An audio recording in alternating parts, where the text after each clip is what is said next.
The COVID cabal back. We got the COVID cabal back. We're back yet again. How are you guys doing? How are you guys doing? I'm gonna just check to make sure this is rolling properly. People are getting the access. It's gonna be a fun show. It's gonna be a fun show. Let me see here. Just drop some comments in the chat when you're in. Ooh. Drop them in the chat.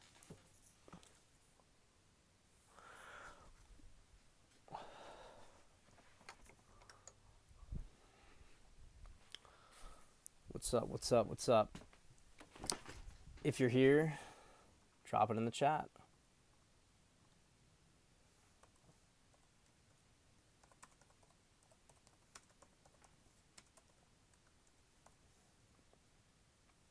What's up? What's up? Ah, there we go. There's the 13. And when I was like, what?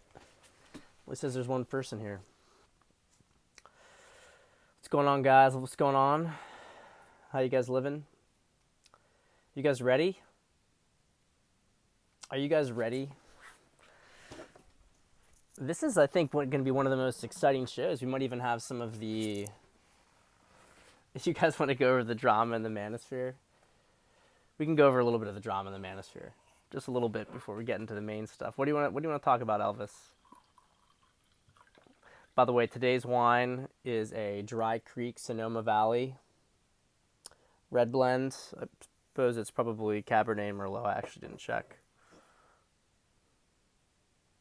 Oh, it's got everything. And Merlot, Syrah, Sangiovese, Zinfandel. You can see that. I know it's weird being on Twitch. It's absolutely strange being on Twitch. So, talk about some real shit. What do you guys want to talk about? No, I have a lot of stuff to talk about today, some important material. I actually think that, I was just saying this a little bit ago, I think that what's going on is the first time I've started to feel, it's the first time I've started to feel that, are we back? Are we back? Are we back to where we were, basically, last year? No, we're not back to where we were. And actually, I want to talk a little bit about that. Let's talk a little bit about how we've changed, because we're going to be talking about what might be coming next. And there's been some very, very interesting information. We got the 4 big categories, right? We've got, we've got political, we've got geopolitical, we've got medical, we've got economic. We're going to cover all this stuff, interesting stuff in all these categories. But, before we go into this stuff, I just want to talk a little bit about discernment and our little journey here. So, we're kind of on version 3.0 of COVID Cabal, and it's definitely the most subdued. I think we can all say that.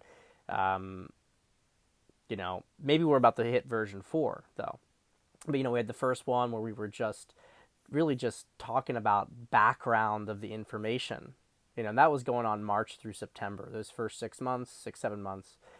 We were just talking about all the weird stuff in the background, and then we got into all the election stuff, October, November, December, January. Wild time. I don't have to go into that. You guys know all about that. There won't be, we won't be anything like that. What we were going through then was such a special time, and if you guys were along for that ride, you're always going to hold that, you're going to hold that in your heart for the rest of your life. I mean, there was nothing like that when we were doing COVID Cabals every night for weeks at a time, sometimes maybe like a day off here or there. What a crazy time. And then, we really, really have dialed it back since then for obvious reasons on the personal front. But, just kind of more keeping in touch after a little bit of a hiatus, keeping in touch every 2 to 4 weeks. Okay. Maybe things are changing again now. But before we go into that, it's just important to understand how much we've changed through this process. So in the beginning, remember just been thinking about this recently. It's been almost 2 years now. We're about less than 2 months from 2 years. We were talking about Ellen DeGeneres with her ankle bracelets, right? What was going on here? What was going on with were there going to be arrests? Were there going to be arrests in April? These are things that I said, right? Like I don't I'm not I don't want to try to hide from the record here. Like we were pretty. I was certainly, and I think we all were pretty naive. You know, when we started to come up on this information, started to talk about it, and we were thinking it was all going to be done just like that. Um, in hindsight, it seems so absurd to have thought that. In hindsight, it seems like we were children. That the scenario, everything would have been wrapped up by Easter or by mid-April, and it was all going to happen in just that matter of weeks. Same thing with the election. We thought, oh well, it's going to get wrapped up. They're going to get the truth out there. It's not going to get stolen. It got stolen, right? Um, we were less naive then, but we were still in many ways like children, in the sense that we were all there with the rhetoric, ready to, we were speaking truth to power, and we really thought that things were going to turn around, and kind of felt like we got hung out to dry. But the whole process of this stuff is that I think we've really grown up. We've really, really grown up, and we've begun to see that it was never going to be easy. It was never going to be an overnight process. It was never going to be without prolonged periods of suffering and test of integrity and test of courage. That this is a war, and that it's a fight. It's not just some movie. It is a movie, but it's not this kind of movie where you don't demand any effort on your end, and that things just like that are gonna turn around. You know, that you can just get fat and sit back and 2 hour thing and before it's over. Okay. All this said, I say this stuff because we have to be really cautious at this point. We're not, if you see people who are still talking about, after last year's election, anybody talking about quick wins, things happening overnight, you have to really view them with question. It's got to be an emotional hijacking. It's not really how this stuff plays out. This is not over in a single blow. And, is my finger still on the camera? Oh, see, I have the chat screen there, Ben. I couldn't see it. Thanks for that. I appreciate it. God, let me flip this. I'm going to get everybody nauseous moving this stuff around. All right. So, what was I saying here? So anyway, I say all this stuff taking it with a grain of salt. You have all these people like Charlie Ward, Simon Parks, people who last year this time, I remember listening to Simon Parks on January 19th last year, and listening to like him talking about how the white hats were going to come in on inauguration day and all that clown shit. Okay, we followed a bunch of these people, and we've over time come to realize that they're frauds, or they, in the case of Simon, maybe he's totally just, I was speaking with Romeo about this the other day. I don't know whether Simon is actually a scammer or whether Charlie Ward is kind of manipulated him into thinking that his contacts are the same contacts as Simon. Charlie Ward calls up on the phone in a different accent and tells him that you're going to give you top secret access, and Simon says okay. I don't know. Simon does seem to be a little disturbed. I'll just say that he seems to be a little disturbed, and I don't know if that has to do with the stuff that happened with his family in MI5. Maybe he's just an intelligence asset, and that's just as simple as that. But at any rate, the point here is that they don't know what the fuck they're talking about. What they put out is garbage. It's nonsense. The last thing I listened to from him was when he was saying that Trump was going to reappear at Mount Rushmore and become president last summer. And I heard that. I was just like, I can't keep listening to this shit. Just can't keep doing it anymore. It doesn't make any sense. It doesn't pattern with anything. And he's probably just making it up, or somebody's trolling him. He's a controlled op. Yeah, a controlled op, exactly. All right. So I say all this stuff because the result of all of it has been that the number of people that I trust, to provide good information is very limited at this point. I think most of the truther community either doesn't know what they're talking about, or is controlled. There's a lot of people there who are super clueless, don't have a good grounding in logic. Not trying to hate, because I consider myself logical, and obviously I got a lot of this shit wrong too, but you come into an arena and you hear people talking about certain things and you're like, wow, is that true? Is it maybe true? We're growing up. The point of this little monologue here is we're growing up. And the number of people that I continue to trust and consider to be pretty credible, providing actual information, seem to have connections or are connected, know what they're talking about. It's very small. It's very small at this point. There's just a couple. Patel Patriot's got some really interesting stuff on devolution. Wano Savin, Cliff High, Michael Sinclair. A couple of ones that come to mind. Catherine Austin Fitz.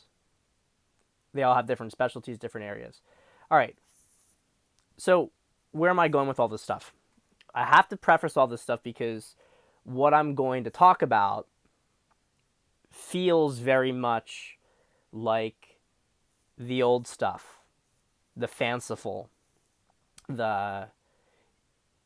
is this actually going to happen, or is this just bullshit? Okay? But there's been some stuff going around, and Juan had a good and detailed show on it. And I'm not going to go into it in detail. I recommend that you guys watch Wano Savin's recent video with Space Shot. He goes into it in pretty good detail. Some of this is going to be a little bit of a rehashing of it. I'm going to integrate it with some other stuff. And I've also been hearing this from other sources too. Okay? But apparently tomorrow, actually, let's say in 14 hours, is a very significant moment, because in about 14 hours, we are going to have the 1-year anniversary of when Biden was sworn in as president. Okay, who he is president. He was sworn in as president, and he is president. Now, I've talked about the commander-in-chief versus president distinction for a while. I've talked about, the military zone assessment of this stuff, and that they're two completely different hats, about Cheyenne Mountain being locked up. I've talked about that on multiple shows. I'm not going to really belabor it. If you guys have any questions, you can ask in the chat if you want to. So basically, the reason that this 1-year marker is significant, apparently, is because of something called the Law of War Manual.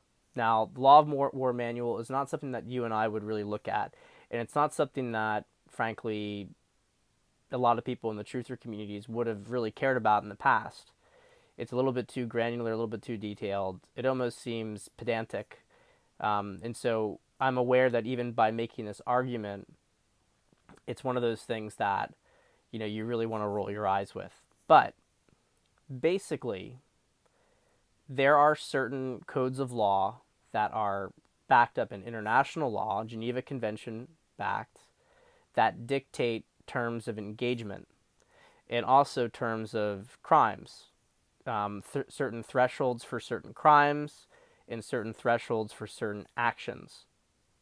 Okay? And one of the key things in the Law of War manual, which is how the military conducts operations. Okay, so one of the examples that Juan gives is that if you're in an engagement, both sides have to wear insignia. Now you can have a flap that kind of covers things up, but you have to have insignia on you so that you can be acknowledged as a combatant. And so if you're captured, for instance, positions taken, you are treated as enemy combatant and you have certain rights under the Geneva Convention. Now, if you did not have insignia, but you were caught in that area, let's say in a combat area, and maybe let's say you had some incriminating documentation on you, you would be considered to be a spy or a level of insurgent that basically would make it so that you were not, we did not have to, you don't have to be engaged with as if you were an enemy combatant, so you could be shot on sight. Okay, stuff like that, right? Basic point being that this is rules of engagement. So apparently in the Law of War manual, one of the very significant points is that if there has been, first off, you have the idea that if there's been an attack, and a digital attack is an attack on the vote, digital attack on the vote is an attack, and that this would be a attack like a, equivalent to a weapon of mass destruction, let's just say, theoretically, right?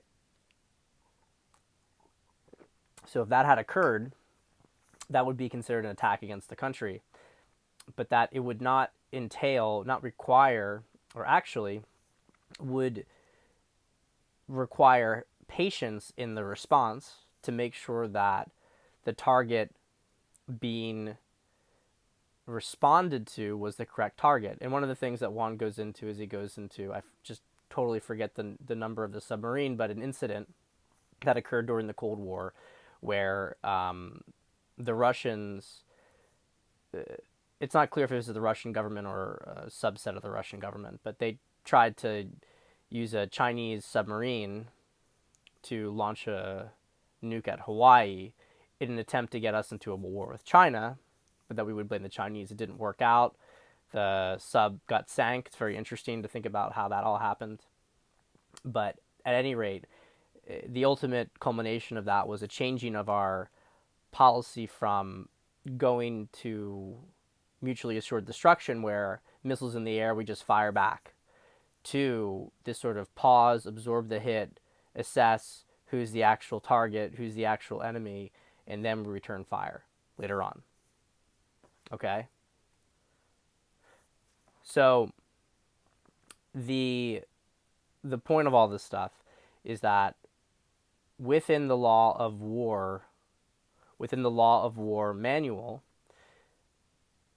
one of the key points in it is that if a country has been attacked and occupied by a belligerent power, that belligerent power has 1 year to identify themselves before the military is able to take legal action against them on domestic soil. And by the way, during that time period, they have to ensure certain rights of the population. This is very complicated legalese stuff, all right? I'm mostly just telling you this, not to, you can go and look at this stuff. There's like Magic Eyes Only has a whole explanation of it that goes deep into it. This is indeed real, though, and one of the things I want to emphasize for you guys, those of you Q-tards out there who actually followed all the drops, you remember we were thinking, what were these markers? Remember one of the famous Q lines, once 11.3 verifies as first marker. Okay, so we all thought 11.3 was November 3rd, which was the election day. So we thought that was the first marker. And that was a reasonable position to have. Of course, we don't know what's going on here. But what's interesting is that line I just told you, that there's a year pause before the military can legally go, is 11.3. Once 11.3 verifies as first marker, actionable 11.4, right? That is the subsection in the Law of War manual. 11.3, okay? And so what's being pushed down the pipeline basically is that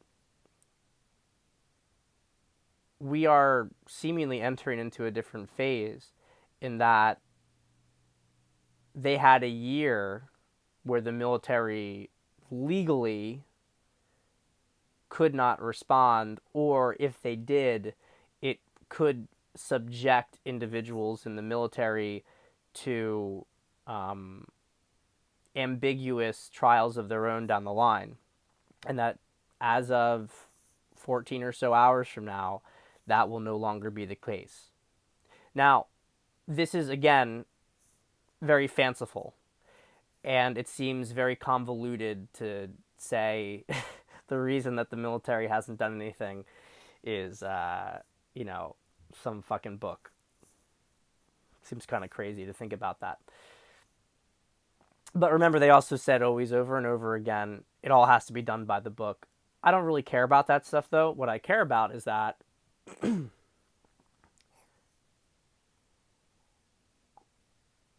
we can all feel where this is building. You know? We can all feel for a while now that this can't possibly go on much longer.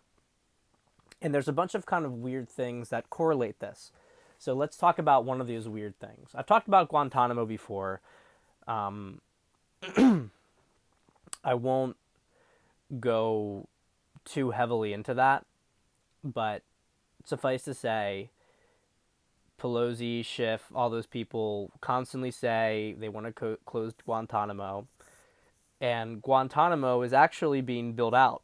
Now, there's about 30 people in Guantanamo right now, and they're all people from 9/11. It's pretty empty, right? It's pretty empty. And yet Guantanamo is being built out dramatically. They have a whole separate chamber being made to house evidence. Huge amounts of evidence. Huge amounts of evidence. They have now 2 courtrooms so that they can conduct trials side by side. Excuse me. And they have a medical facility that's designed for geriatric care, aka end-of-life care. Now, for all these individuals who are saying they want to close Guantanamo, why is Guantanamo actually being expanded? And why is all this stuff designed to be ready, these dual trials designed to be ready by 2023? I mentioned this as one point just to show that there's other things that we don't understand that are going on. And that there's parts of the government, parts of the military that were never captured by this when Trump shut down Cheyenne Mountain. We'll get into devolution and everything, but I want to keep on target with this exact point. What is going on right now? So as we approach this 1/20 date, okay, we have massive ramping up of tensions between Russia and the West with Ukraine. You have what happened in Kazakhstan, of which there's some debates about what exactly happened. Was it an attempted color revolution? Was it an overthrow of the government because it was aligned with the banksters? There's a lot of different things with that. We're not quite certain. At any rate, Russia's certainly portraying it as a color revolution, and its concentrated focus on Ukraine. And I know that there's been tons and tons of bluffing about this stuff in the past, but it's looking really like, I don't think that you should take this situation as unseriously as we have before, because of things like this 1/20 shift in rhetoric. NATO troops are being deployed to Ukraine, and Russia's foreign ministry has basically sent a series of ultimatums to the West in order to get reassurances that Ukraine's not going to be brought into NATO, and they're not doing that. Now, I don't know how hot this stuff is going to get. There's a lot of leak reports about about Russia invading Ukraine, taking over the capital, and installing a new government. But I don't really feel as if we can just dismiss this stuff out of hand. It's possible that things are building up in Ukraine and then the action's going to actually happen in Taiwan. They could happen simultaneously. I don't know. In fact, anybody telling you that they know is totally full of shit. Even there's like a handful of people who really know what's going to happen next. There's a lot of little micro timelines that are down the line for us. But the point here is that the tension's very, very high. And if you follow the logic of the fact that the nuclear codes are not under cabal control in the United States, which of course makes a lot of sense because of the whole, remember, fiasco with Trump and the nuclear suitcase. Oh, how's it going to get to Biden? Which of course doesn't, the suitcase itself doesn't really matter, but this whole thing, this veiled stuff about the codes not being passed to Biden, and the fact that Pelosi, just before Biden's inauguration, was freaking out about trying to get Congress to have control over the nuclear codes, which is absurd, and she got reprimanded. But the fact that she was doing that was that she knew that Biden was not going to have access to them. And it doesn't seem like he does. I mean, there's other reports that Biden reportedly doesn't know how to put in the code for the nuclear. These are all veiled things. Remember, he's carrying his own nuclear suitcase up the stairs in the beginning. It's a big joke. But the point is that the cabal is going to have this face-off because they need to try to wrest that power back. And the white hats, military, whatever, in Cheyenne Mountain is not going to offer that up. So we are going to see some level of a showdown. This Cuban Missile Crisis is coming up very quickly. And it sounds like, from what I understand, these are further markers that are not date-based, but that are more event-based, that will trigger more actions legally by the military. Okay, so we have all that stuff that's coming down the line. We also have the fact that, and this is weird, nobody understands this, but it's true, and you can go check it out for yourself if you don't believe it's true.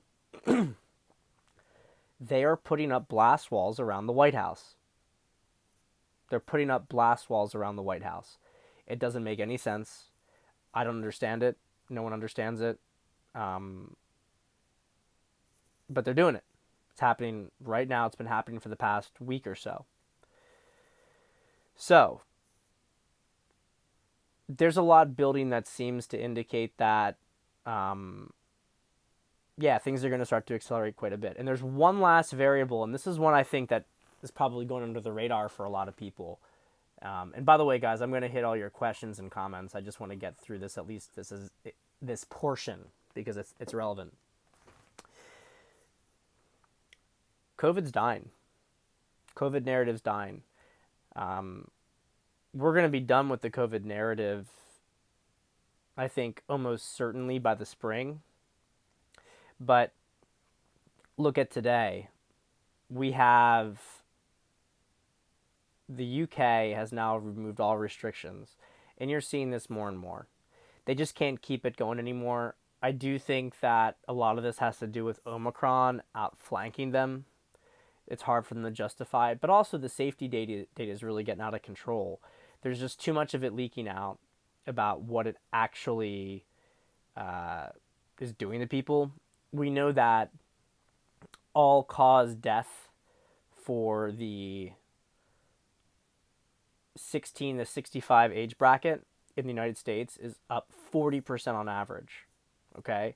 So that means if normally 1 million people die, now we have 1.4 million people dying. So it's a quite substantial increase. Now, at the same time, for all the people who said that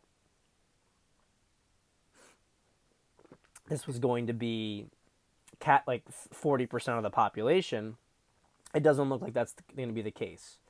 But 40% more increase in death for an age bracket, and that's not including injuries at the moment, is extremely high. It's like a once in a century level of death for a segment of the population. I mean, that's 400,000 more people in a year. If you use just that numbers, actually, the number of people who die every year, I think, is closer to above 2 million. Um, and I said 16 to 65, but I'm trying to be cautious because I've heard overall 80% rises, which would indicate that in the elderly population it's higher. I'm just trying to be cautious here. I think it's safe to say 40% of the population, or at least 40% of the 16 to 65, is dead this year more than usual. That's reflected in life insurance data. It's reflected in undertaker data. Some countries have been trying to actually cover up. They're saying, "No, we're not going to release death statistics for the year." Try to cover it up. You can't do that. I mean, that got blown up really quickly because it's too much of a red flag. So the point is that the COVID narrative's collapsing really rapidly. If you're stressed about it still, you've made it this long. You can make it 2 more months. I strongly believe that anybody who's worried that they're going to lose something big time, if you can hold out till April, you're going to be okay. I really believe that. I don't see how it has gas in the tank anymore. You're going to see reversals across the board. You're going to start to see people get thrown out under the bus. I would not want to be Fauci right now. I would not want to be Fauci.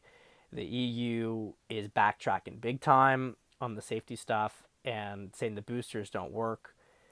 We're near the end of that. But here's the point. This is great. It's a win. It's great. And by the way, you could tell it was because Trump's dropped the sort of act with the last speech. And I know some people are like, blah, blah, blah. They disagree. Whatever. Trump was no longer touting the vaccines in his last speech. To me, but actually it's way more than this. It's the timing of everything. We are moving beyond COVID not because we're done.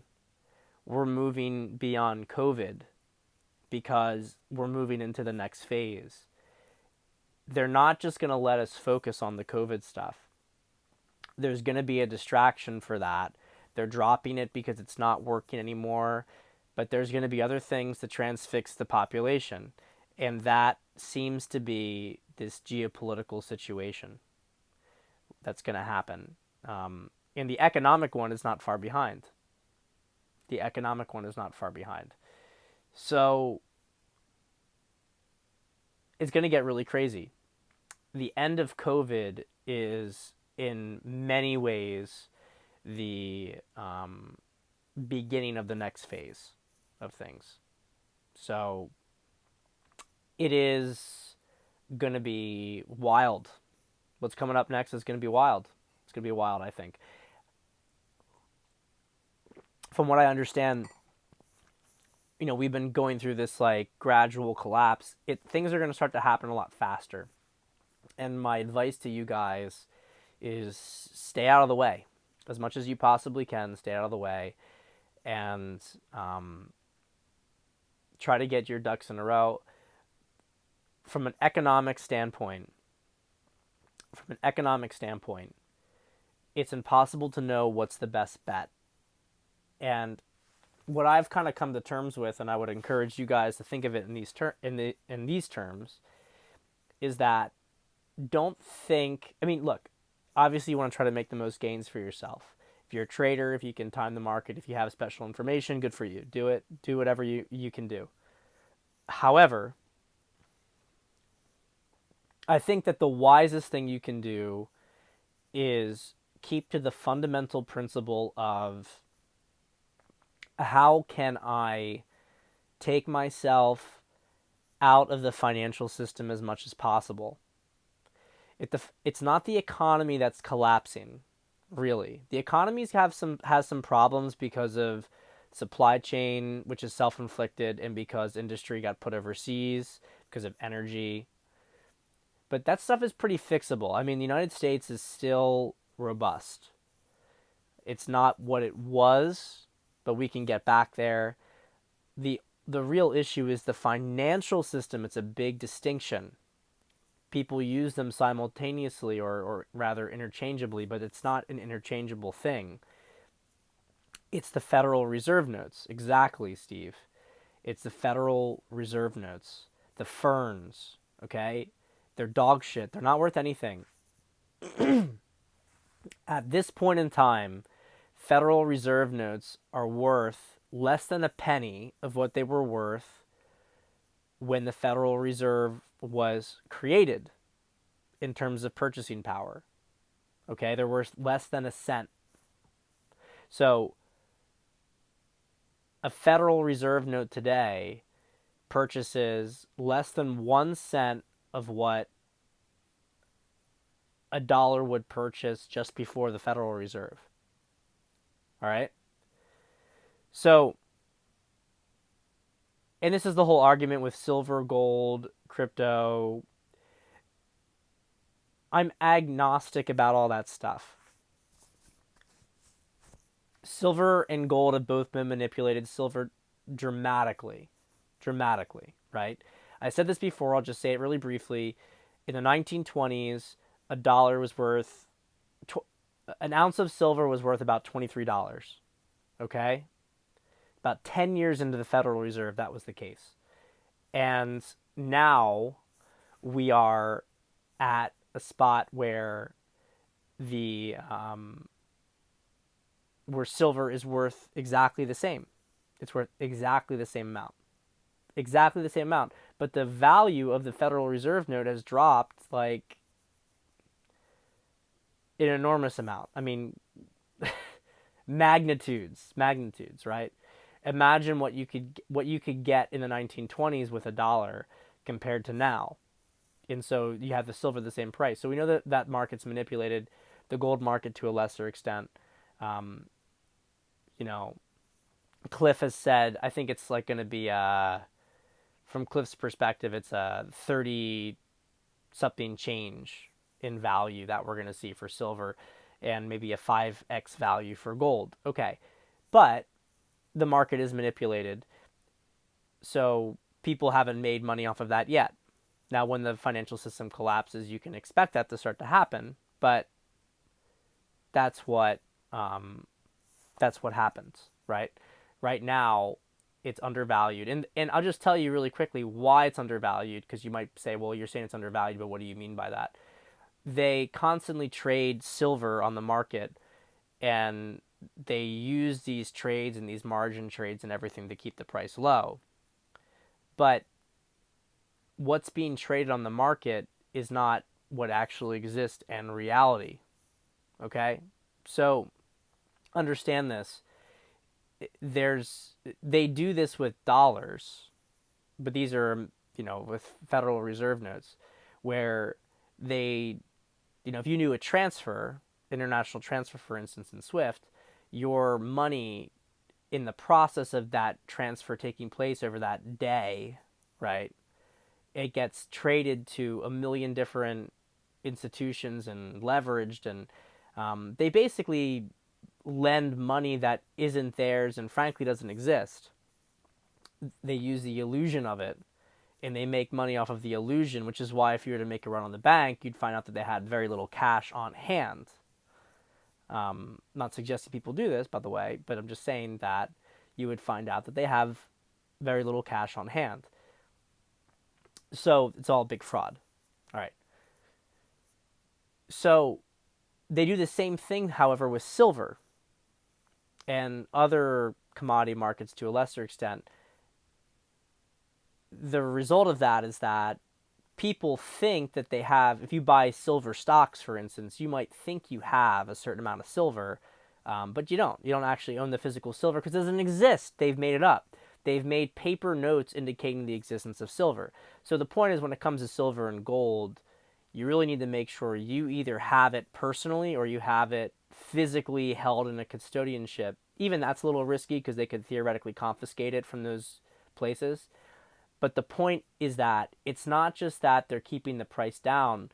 They're literally trading silver that doesn't exist to keep the price down, which is why you have this whole movement. It started with GMC last year, GameStop, but it also became like a big thing with purchasing silver.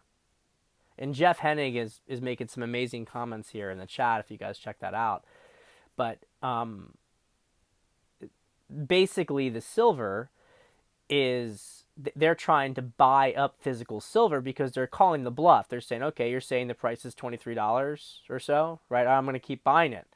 They're going to keep draining the vaults of silver. And so they have to keep trying to, put more in to try to keep it up. And, there's this whole thing. I'm not really involved with this stuff, but I pay attention vaguely to what they're doing, and they're trying to drain COMEX, which is the big, silver exchange, of all the silver reserves. So there's no silver left, and so the entire financial system collapses because they've basically taken all the reserves out of the established stuff. So I think it's important to be diversified, though. Look, I'm not going to get into the whole crypto thing about which crypto you should go into. I know they got some Bitcoin maxis here. I respect it. I understand the arguments. Other people who prefer to have other cryptos as well. I think that the point that you should have with crypto, though, is you don't want to get something like Doge, which, and by the way, none of this is financial advice. I gotta say this. It's not financial advice. I'm just like a dude drinking wine, giving you my perspective on things. But the point of crypto is that it offers you an opportunity to offload your Federal Reserve notes, which are losing massive amounts of value every month, every week, okay, to something that is deflationary. Now, the crypto market is also manipulated. However, at a certain point in this financial system collapse, that's not going to really matter, because if you have some level of hyperinflation, if the Federal Reserve is unable to, and I know that they've talked about, interest rates and everything, but the bottom line is that they're not going to be able to constrain what they've created. If they try to create interest rates higher, they're going to crash the economy, then they're going to have to do liquidity again, and it's going to be even worse. They've backed themselves into a corner, and crypto is an off-ramp. Now, it's going to be very volatile. I would not put things in crypto that, you expect that it's just going to be a linear up. It could crash down dramatically. Bitcoin could go down to 17K. It could go up to 400K. Probably more realistically, it's not going to do either of those things. It might just go up to 150K. But the point here is that there's going to be a lot of volatility, ups and downs in the crypto market. But any sort of deflationary crypto, and Bitcoin, of course, is deflationary. And frankly, I know people have issues with Ethereum. I frankly, I was making some jokes about Vitaly Butekin the other day, talking about synthetic wombs. What a weirdo. But Ethereum's also deflationary, and just because of the gas prices and because of the burn rate. Point of this stuff is just simply you want to put your money in some place that's not going to continue to lose value. The official inflation rate last year was 7%, but the real inflation rate was probably closer to 25% when you take into consideration the printing and monetary velocity and just tracking basic items on the CPI. So it is going to, I look at crypto as an off-ramp. Obviously, real estate is great too, but you don't want to put your stuff in real estate, in my opinion, if you're going to be getting a mortgage right now, because if interest rates do go up dramatically, the Fed does that, then you could really find yourself underwater very quickly. So it's one thing if you can get the property and you can buy it in full. Then if it drops, you're not really any worse off. You can ride the sort of wave, and your money's in something real. The only thing I'm just trying to emphasize for people is that the financial system will collapse, and it's going to collapse. I thought it was going to collapse between now and January, and I gave myself an outside chance of March. I don't know if it's going to be March. I fully admit that, but we know it's happening. I mean, Evergrande, the second biggest company in China, went default and nothing happened in the market. I mean, they are trying to hold this thing together, but there's so many leaks and it's just a matter of time. It's really just a matter of time, and you guys have to understand that. So I look at crypto and precious metals and lands as philosophical things that are not, they're not part of the financial system. So is there going to be volatility? Are gold and silver going to be flat and suppressed? Probably they will be for a bit. They have been, so maybe they will be a little bit longer. Are are land prices, not manipulated and not clear? Yeah, probably they are. Is crypto, right? What's the story with crypto? Is crypto a good place to put money? Are you going to get returns? Well, people who did in 2021 made huge amounts of money. That's not a guarantee of future returns, of course, but it's a philosophical concept on a certain level. I get this now, that they just don't want to put, they're taking their value that they provide to the world and then they're offloading it. They're offloading it into something that is not controlled by the Fed fundamentally. Now, you can have these market manipulations up and down, but that's not going to last forever. Fundamentally, your money is in things that once if you it's kind of like shorting the Federal Reserve. If you put your money in the crypto, you're shorting the Federal Reserve on an indefinite timeline if you're able to hold it. So anyway, that's the economic side of things. Drop some questions here and I'll go through them all. But the point I'm trying to make here is that we're moving into a different phase. The stuff with the election, if it's going to get sorted, it's going to get sorted this year. That's just the reality. If it is going to get sorted, it will get sorted this year. And we're looking at, I mean, I think, if I recall correctly, 23 months after the election, the documents, the data gets destroyed. So we're looking at like early October this year that this has to be taken care of by. So I'm of the opinion you're going to see some pretty insane movements in the geopolitical, the domestic realm. I'm not going to talk too much about the stuff with the six, but suffice to say that I think things are moving in that direction as well. And I do think a lot of the stuff with the election here turns on the sixth, on the matters related to the sixth.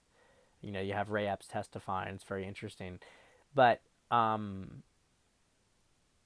the big point with all of that stuff is we just have a lot moving at the same time, and I don't think COVID fading to the background is all good. I mean, it's good in the big picture, but what I mean is that like people think maybe things are going to start to get a lot easier. Well, maybe on that front, but the shortages have already started. I don't know if you guys have seen it. The shortages are pretty insane right now. We're having a hard time in Jersey finding stuff in the food store. I mean, there'll be like one more steak, there'll be one more chicken, of a certain type. I mean, I'm not like saying we're starving or anything. I'm just saying that you used to have stacks of whatever you wanted, and now it's like, there's one more here. Well, I got to get the last one. It's like we're kind of getting to that part. Jeff, shut the fuck up with the box wine. I forgot about that. I'm going to get that for you. I'm going to get the box wine for the next one.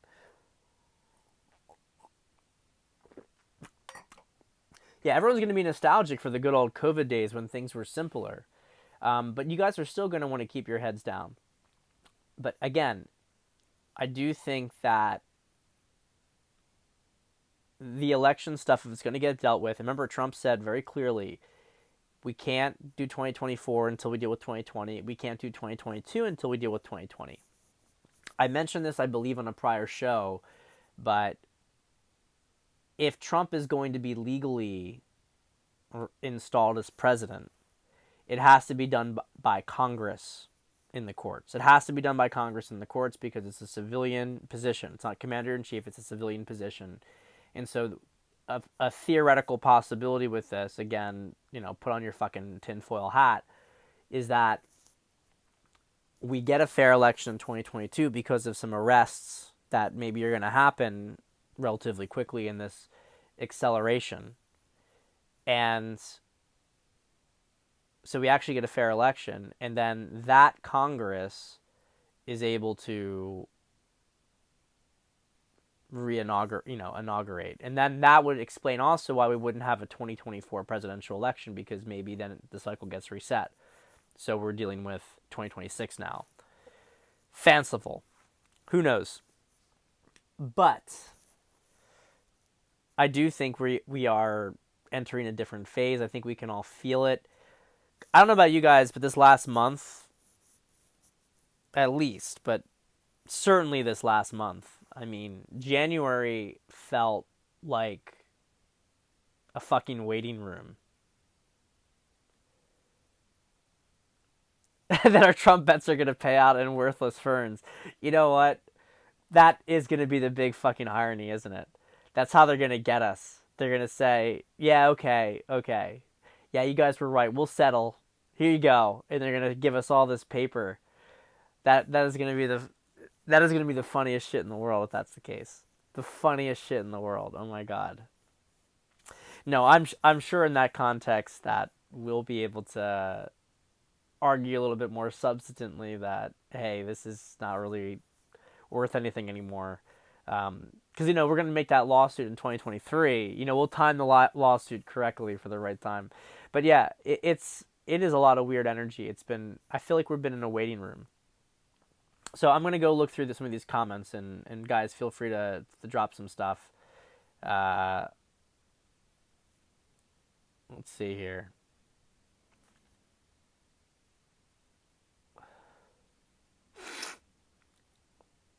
Question: do you see Canada remain in gulag mode for some time, or will its severe restrictions fade over the next few months? I have so many good Canadian friends, and I think as a product of having to live in that environment, a lot of them are some of the smartest and most independent thinking people.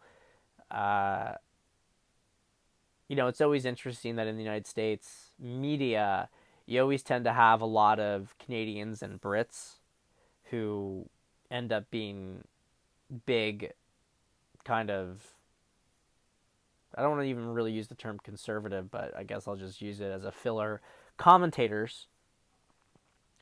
And it's because their own countries are not as receptive, so the individuals who can do this really develop quite a, I think, strong form of communication and a strong resilience.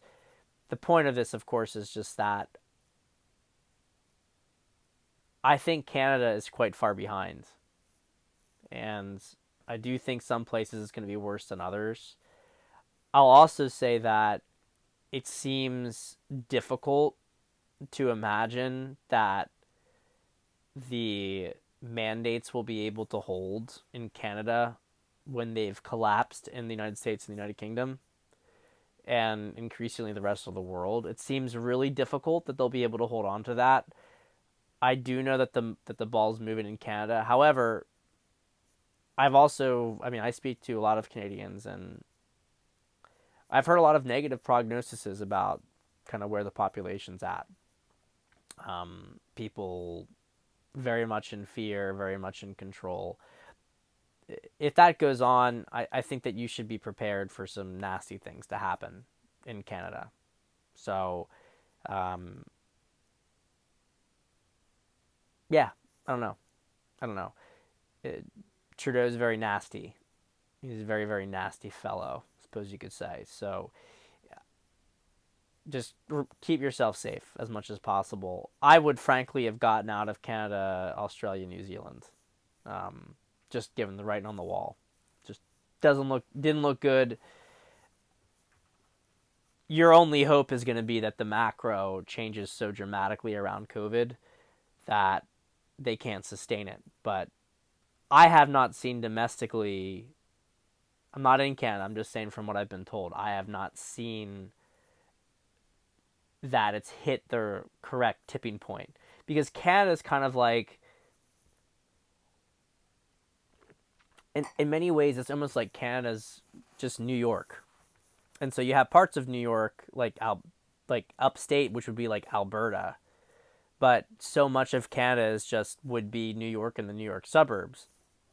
And so that could be a problem. I mean, and in some ways I think maybe it's even worse, because there's such a like the average Canadian is just so, they pride themselves on being polite, but they're really just so, it's like a compliance. Whenever you're like super super polite and you're never anybody's problem, I mean, there's positives to that, but there's also a lot of repression to that. Being able to say, hey, I actually think this is bullshit. Oh, don't be rude. Don't say that. Don't say that. How dare you say that? You shouldn't speak up. It's that kind of crap, which is why you have so many Canadians who are trying to get out of the country. But I'm not a Canadian. It's not. Just hope my mutuals out there stay safe. UK situation definitely seems like it's feeling good, Ben. But yeah, Australia is doing a little bit better just simply because it's the summertime. But it's debatable how long that'll last. All right. Yeah, Fauci's definitely going to see a trial. They're throwing him under the bus. I mean, they're gonna throw him under the bus. Now, when are they going to throw the aliens out there? I think that the aliens come after. Aliens are our last resort. So I think we're going to see all the economic, geopolitical stuff happen first. Because remember, so the COVID narrative, the vaccine narrative collapses in the next few weeks and months. So they don't want us to focus on that too heavily. So that's why these other distractions come into play. When we get then awake to the financial stuff, which people are still like, out of all these categories, it feels to me like the financial now is going to be last, just simply based on, or near the end at least, just simply based on where people are. Like, there's so much more of an understanding. The medical stuff is coming out very soon, and the political stuff seems like it's going to be on the tails. There's been enough talk about the election stuff. But even your average, normie conservative still doesn't understand the criminality of the Federal Reserve. They just don't really get it. They might say, oh, yeah, it's bad. Um, there's a Now, I'm not saying that that's not going to happen this year. I think it will happen this year, frankly. I think it's going to cascade, but I could very well see this military situation happen this winter, and the economic situation happen more in the spring. I just don't know. I don't think anybody knows. We're not in control of it. We're not in control of it. It's just a matter of when the plug gets pulled, when it becomes possible to plug the holes. And I don't know how many more tricks they got up their sleeve. But it's dying. I mean, if you actually think that, like, you're taking risk on when you're trusting the Federal Reserve, when you're trusting the Ferns, when you're saying, hey, well, I'm just going to throw it in my mutual fund and, it's going to be okay. I mean, stocks have already started to get battered. So I do think it's going to happen. I think the aliens are going to happen as the last resort, but if it happens. Let's keep going here. Let's keep going. Edward Snowden has been calling them napkins because they're so worthless. Well, we will get there. There's no question about that. All right, let's see here. Keep going, keep going, keep going. The market is 100% manipulated. The market makers use high-speed trading computers to ping-pong buy-sell transactions, lower and lower, and short ladder attacks. I see this every day with meme stocks. Yep. They use synthetic shares and mere ledger entries. Yeah, you just want to get out of that. You just want to get out of it. Unless you know how to play the game, it's really not worth timing the market, because they can now inverse time it to their own to their own strategy. That's what I mean with crypto. It's going to get super volatile. It's about belief. Bowtie Bull says this. Buy when low. If you believe it as an investment, then buy when low and hold when high. Or take what profits you need to when high for other purposes. But I would not take them to dollars, to ferns, unless you really, really knew that you had something to use with the ferns, right? Just be cautious with this stuff. Not financial advice, just a dude drinking wine out of a chalice. Look at this, by the way. We found this. This is gold plated. $1 at some crazy person's shack antique shop in deep South Jersey. You had to you go in there, no one's there. You're like, is anybody here? What's going on? Some old guy hobbles down the stairs. There's trash everywhere. It's like $1. It's unbelievable. All right.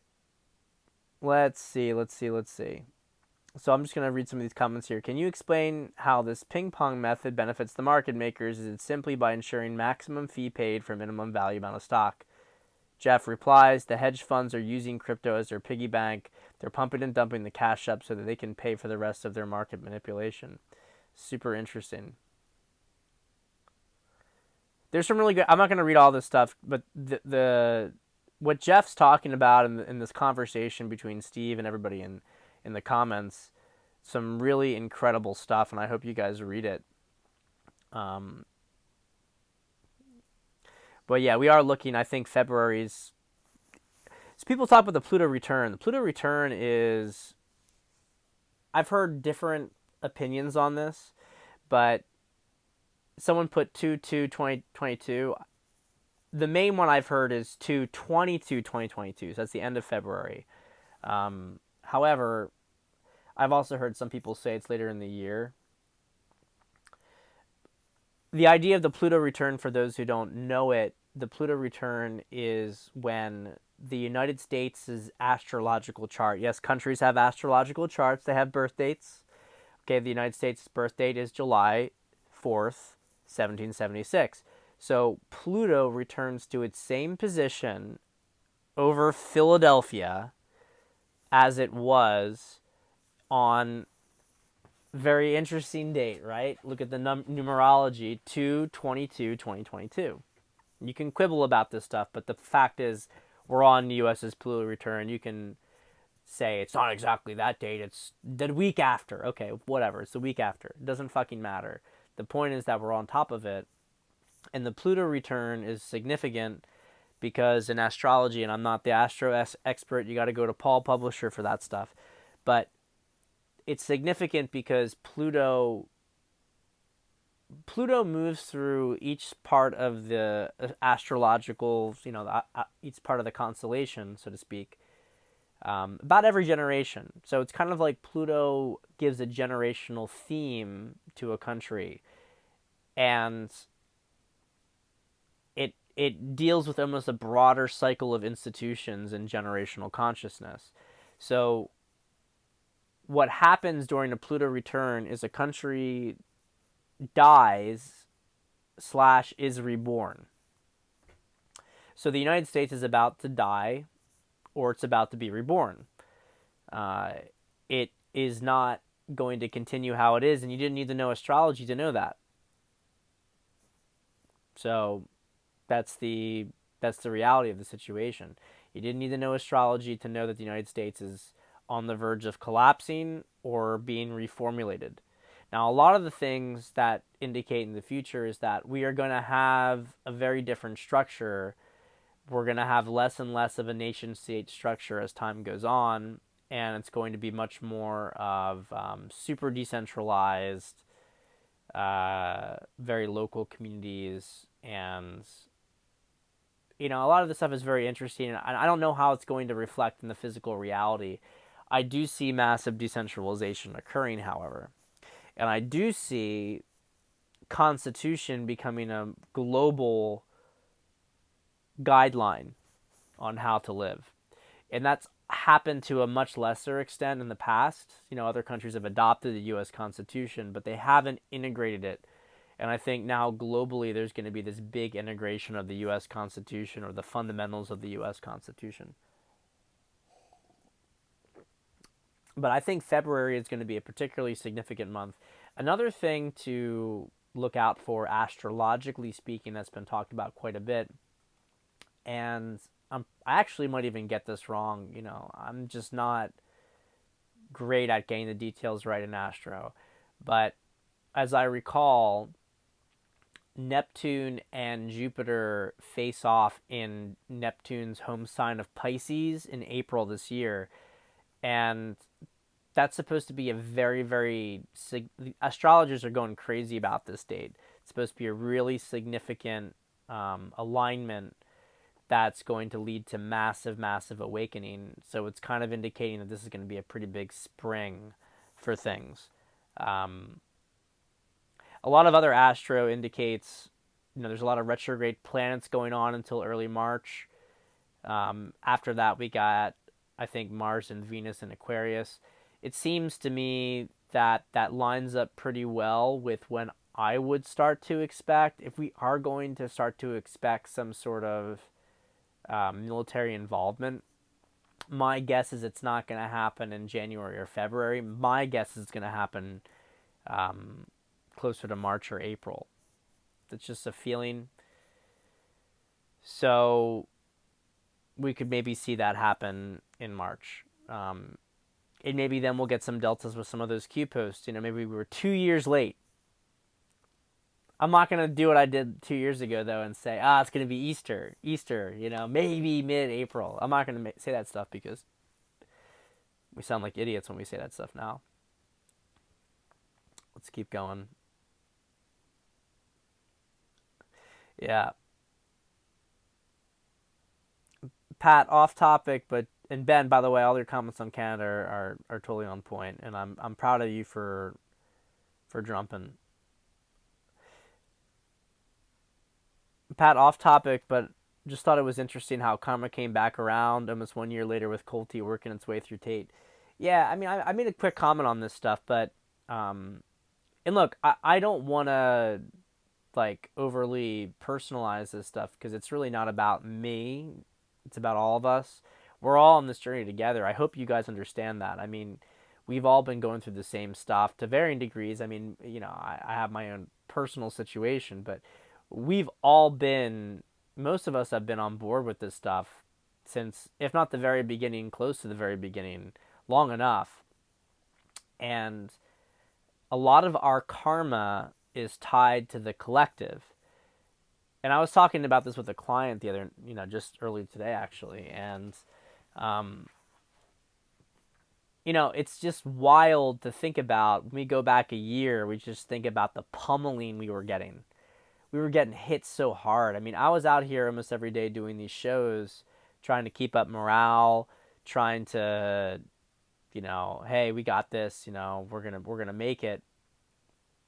But I mean, the reality is that we were getting hit really hard. We were getting hit really, really hard, and January 20th was demoralizing. It was demoralizing. You could say it was humiliating. Frankly, it was a rough time. It was a rough time. And I can only see how rough it was looking back. At the time, I was just like, and then, I got arrested the next day. I mean, I could see that this stuff was, well, anyway, at any rate, it when you look back at that time period, you can realize that we were really strong for what we were able to go through and what we were able to handle. And we had a lot of people piling on, and yet we kept the faith, we kept strong, we didn't fall for it, we didn't bend the knee. And now as we start to come back, when I say we, as the macro starts to shift away from that sort of nadir, now our own personal karma, which has been tied to that, is starting to flip. And so individuals that were profiting and gloating off the opportunity are going to gradually start to see their fortunes reverse. A year ago, 1 year ago, just on the medical front, Fauci was probably the most, like, he was probably up there with the most loved people in America. People were obsessed with Fauci. A year later, how do people feel about him now? I mean, give it a few more months if you don't feel like we're there yet. It's coming. So, Jack Murphy drama, Colty, I'm a little bit more public face, so some of these dramas come up, but I imagine a lot of you guys in your own personal lives are experiencing similar returns of fortune, returns of karma. We've tied our fate all to this thing working out.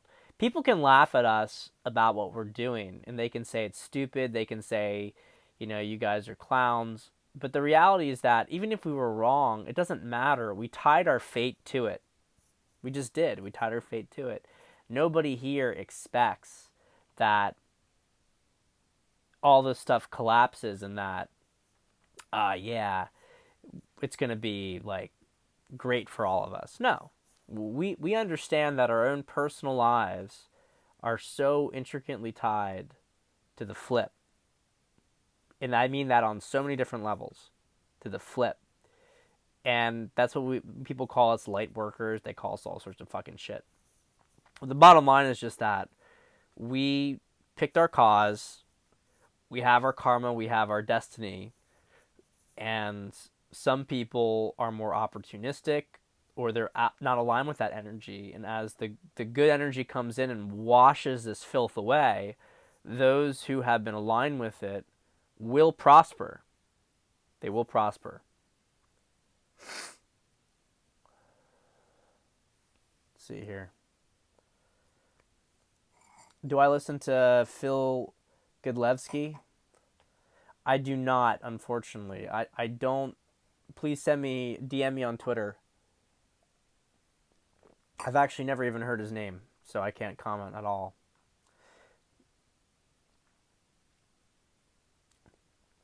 So here's a question here. By the way, this is just people's opinion. It's not financial advice, but it's just an opinion. If you were early 20s, limited amount of capital put in safe havens, say 5 to 10K, what asset class would you favor? Crypto, physical metals, etc. And the answer is 10, 50, 40 in Bitcoin. Silver, cash is kind of where I'm at in mid 30s on investment advice. You could do higher Bitcoin if you want. So it's pretty good advice. Pretty good advice. AMC stock, yeah.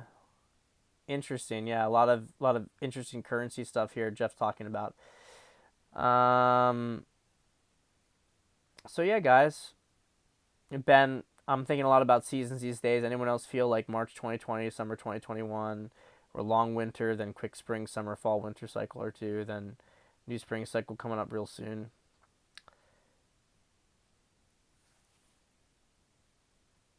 Yeah. Please send me his stuff. That's great. Um, the last thing I think I haven't talked about, Ben. By the way, there's been a lot of like sub seasons and stuff like that. I think on a macro level, we are moving into spring or summer right now. Probably spring. I mean, this has been a winter. This last year, I think, fits the definition of a winter. If I had to speak kind of directly, I guess I would say that 2020 was like a fall, 2021 was like winter, and 2022 is going to be like spring. But by the way, when I say this stuff, I mean it more from around the equinoxes. That's just the energy. So we're still in winter. But this spring should be the spring of springs. And, I've said that before. I'm an optimistic person, and for the record, things always do get better in spring. we haven't had the big breakthrough yet. We'll see if it happens this spring. I mean, the reality is it kind of has to. We're patient people. I can understand all the strategy that's been done so far. I really can understand the strategy of why we've delayed, even if you put aside the law of war stuff, the reasons that maybe they had to do it. I get it. I get Trump and devolution, moving aspects of the government away from DC, making it difficult for occupier to, be able to, if you believe this stuff, theoretically speaking, of course, if this is an occupied government, theoretically, that to devolve the government to different locations, that would be an effective military strategy, right? And there seems to be some evidence that that's what's occurring. But, the bottom line is that we do need to have this sort of this year. There's periods where you can wait, and then there's periods where you can. Clock's ticking. I mean, we are less than 9 months, or 7 months maybe, away from some pretty key deadlines that you just can't come back from. Trump's talk about, you gotta fix 2020. Well, if we're not sorted in 6 months, you can't fix 2020. So we basically have to say to ourselves, it's gonna get sorted one way or another this year, or it's not gonna get sorted. You know what I mean? It's not gonna get sorted. Let me see some of these last things here. And I do recommend you guys check out the devolution stuff. A lot of interesting things here. Congrats, Jeff. That's a really great story with you and your dad. I saw you. By the way, guys, last questions. If you guys have any questions, drop them right now. And I'm answering these last ones, and then I'm out for the night. Pat, I saw you respond to a tweet earlier this week, and I thought it was an interesting response. It was something along the lines of how our relationship with technology will change in the next 10 years and how people are not going to be looking at screens all the time. Can you dwell on that? Yeah, well, what I'll just say is that technology is designed to hijack our dopamine and to distract us and to take us out of our bodies, out of our, being present, which makes us easier to control. But that's not how technology needs to be designed. You can design technology in the opposite way. And a lot of it is also frequency modulated because this is an electric universe where we respond to frequency fundamentally. I mean, you can look at this from a health perspective. You can look at it from all sorts of different perspectives. But the point is really simple here. If your device is emitting a certain frequency, there's an entrainment that can go on. Televisions emit certain frequencies. We've talked about this in the past, but I dare you, if you don't watch television, if you watch television, you won't even understand this, but you're probably mind controlled if you watch television. If you don't watch television, go to an airport and see how you feel when you're around the televisions there. I can't be around them. If there's a television playing in a restaurant or place, it just totally, it fucks me up. Like, I feel like my mind's being attacked. I don't like it. I get distracted. It was years later that I started to understand the actual technology behind it, and that there is a frequency that's emitted.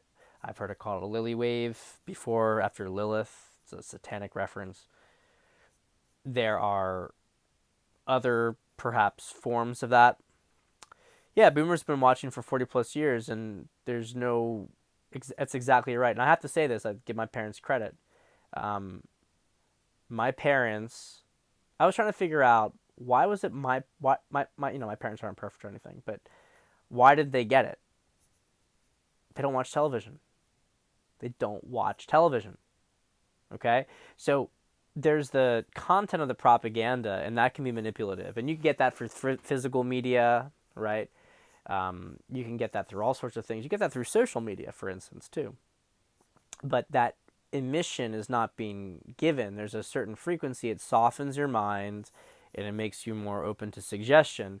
And so when you layer that with hypnotic language that you see on mainstream media, you can start to entrain people and control them. So to answer your question, I think that technology can be extremely harmonized with the body. It's just simply a matter of choice from the technological controllers, which are mostly pretty evil people. Um, in fact, I would go so far as to say that I don't really think that there are any good people. There are some that are neutral, perhaps, who are willing to, like Elon Musk, maybe they're neutral enough that they'd be willing to move directions with things. But, Neuralink, for instance, is not something that I resonate with, put it that way. I have not seen Michael Sala's recent update, and I haven't, discarded him. The reality is that I think a lot of the fundamental information that he's put out there is correct, with the fact of the Nazis in Antarctica, the Galactic Federation, the sort of wars going on in space. But, I was listening to Elena Danaan a bit ago, and I have to tell you that I really did not resonate with this bullshit that people were going to Antarctica to surrender. And there's also some crap coming down the wire about how, this one ET group had disarmed the vaccine, and you still shouldn't get it, but now it's disarmed and we don't have to worry about it as much. I was just like, seriously, just fuck off. I did not like, and I say I don't like, it's not like I didn't like it. It triggered me. It pissed me off. It's more just that it's the kind of shit that when we talked earlier in the show about, where people tell you this really fanciful answer that, oh yeah, well now you don't have to worry about it because this random group, ET group, decided to just fix everything for us. And that just made me kind of step back a bit. I don't think Michael Sala is a bad person. I think he's got a good intel.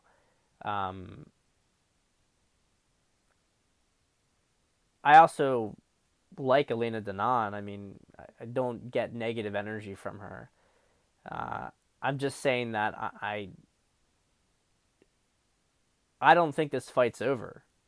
I don't think that these people, Elena was saying that they've agreed to go to a different Earth and start over, and that they've surrendered. I don't see any evidence of that happening.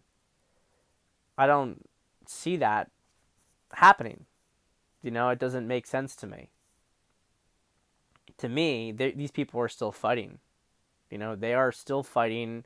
They're in checkmate, but unlike a regular chess game where you're in checkmate, you're going to lose in a couple of moves, these guys will continue to run out the clock because they know that when the clock runs out, they die or they go into prison for life. So they are going to try to extend this game and destroy as much as they can in the process. And I don't believe these channelers, of which Michael Sala was connected with, who are saying that they just decided to surrender.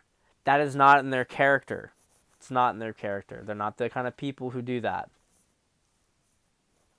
Maybe I'm wrong. Maybe it'll be magically over in the next month or two. I don't see that. I think we got a really tough year ahead of us. And I think the next year is going to be tough too. So, let's see here. Pat, any comments, advice on trying to influence family, move them to healthier living, etc. for now in the next few months? Unfortunately, you can't really change people if they don't want to be changed. I mean, I've dealt with this with family members. Sometimes only a really rough event can help them to realize it. So the best thing that you can possibly do is just live that lifestyle yourself. Uh, I can tell you the one thing that nobody cares about is hearing the opinion of somebody who doesn't live a life in resonance with the actions. So you can have all sorts of health advice, but if you're not willing to act upon it yourself, then you're just a fucking nerd who knows things. You need to live it. You need to act upon it. And frankly, there should be some visible results of it. Um, that can be persuasive so that when the time comes, you'll be there and they'll be open to it. But not to say that you can't offer, just saying that probably they are not going to accept. Yes, it is real life hypnosis. It's a real trance. It is magic. All that's true.